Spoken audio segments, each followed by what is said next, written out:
Senators now pocket at least 2 billion naira, reps 1 billion naira in constituency projects. Can you imagine? Since Tinubu removed fuel subsidy, lawmaker exposes budget padding. Of course, we know that they have always been padding budgets now. We know everything that they are doing. We know it. Imagine senator pocketing 2 billion, reps pocketing 1 billion, yet we should be enduring. Nigerians, make una endure. We have to suffer small before we get to enjoy. All this thing is doing it because of our own benefits. The fuel subsidy removal, you have to take the tough decision so that Nigeria will be better. We have to suffer before we get it right, before we begin to enjoy. But the senators are not suffering. 2 billion naira or 1 billion naira to every one of them. We know they are always padding budgets. We've always known that one. That one is not is a stale gist, very stale gist. Every of the budgets, it has always been padded. The things that they bought last year, they will buy this year again. The things that they bought last 2 years, they will buy this year again. So we've already known that one. We are not surprised. The federal lawmaker has revealed the staggering amount of public funds Nigerian lawmakers now receive for so-called constituency projects. The lawmaker revealed that significantly more funds have been allocated to so-called constituency projects, often used to pad budgets, since President Bola Tinubu's administration removed the fuel subsidy. We are not shocked. Are we shocked? We are not. We are not surprised. He claimed that no senator in the country currently gets less than 2 billion naira, while House of Representative members now pocket a minimum of 1 billion naira each. You now say they should leave. They cannot leave now. This is a lifetime opportunity for them. That is why they don't want to leave. That's why they want to buy there. I must remain in the Senate. I must remain the minister.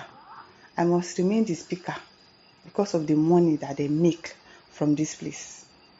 The lawmaker, whose name Sahara reporter has yet to ascertain, disclosed that this at a recent public gathering in Osun State while addressing members of his constituency. His statement has ignited fresh outrage over the deepening culture of corruption, impunity, and opaque spending in Nigeria's legislative arm. I have always said that Senate, they should scrap it. We have local government, we have chairman, we have council chairman, we have all of these things. What are we doing with Senate? Which constituency are they working on? LGAs too will collect their own. These people are just stealing money. They are just thieving.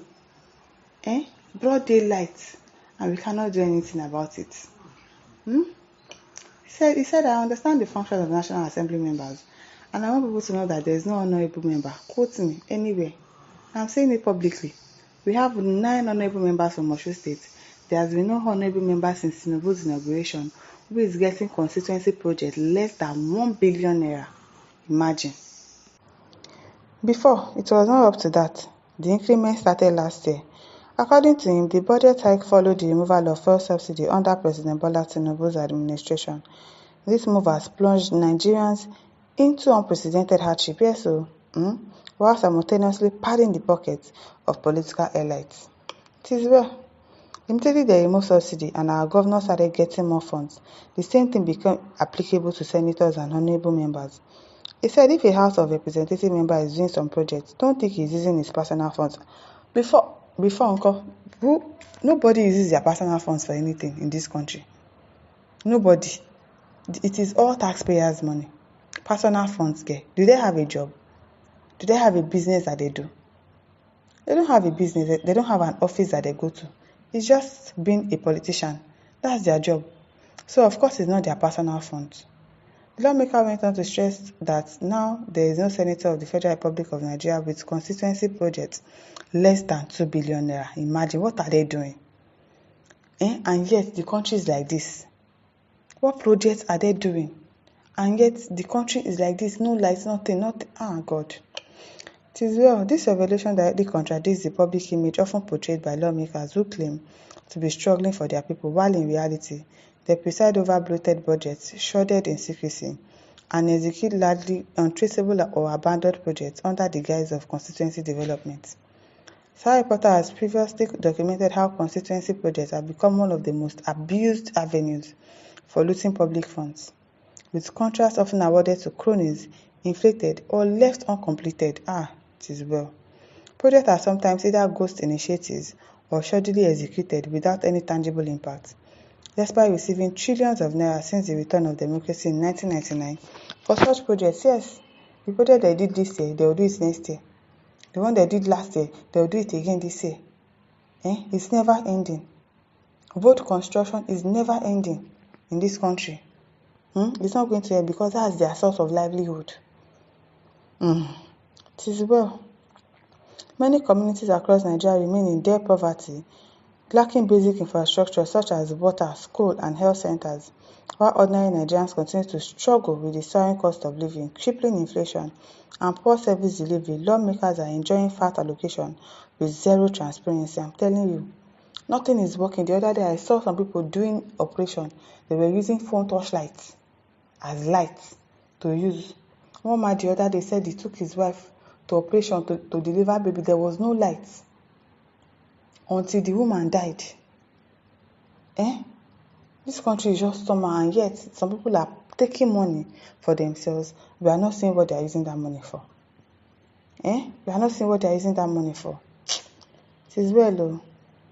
Raphael Odo says a country where people without verifiable businesses become billionaires in dollars just few years of serving as selected government officials is doomed. And that's their main idea of one indivisible Nigeria. Yes, that's why they don't want this country to scatter, and they don't want to leave because of what they are getting, because of what they are eating. Money that I did not work for. So I can just go and become a senator, be sitting down in the Senate office, and just collect salary, and just collect money for budget, for constituency projects. That's why they are there. That's why everybody wants to do politics. It's not because they care about anybody. It's not because they care about you and I. It's because of their stomach. That's why they are going there. Mustafa Harmony says Tinubu came to enrich the pocket of serving politicians and leave the poor masses in abject poverty. I feel so much pity for those supporting this APC government. The only thing working in this country is politics, because that's all what Bat knows. Yes, so it's politics, and that's why they've refused to make it a do or die affair. It's either me or nobody. Me too, I must chop from this money, say. I must chop this money. And you will not carry that money to heaven. You will not. You will not. Nathan Okpai says the man removed the subsidy so politicians can have more money. It is well. God could judge this matter very well, and He will definitely come to help us. And listeners, over to you. Leave your thoughts. Don't forget to like, to share, and subscribe. Thank you for listening. See you some other time. Bye.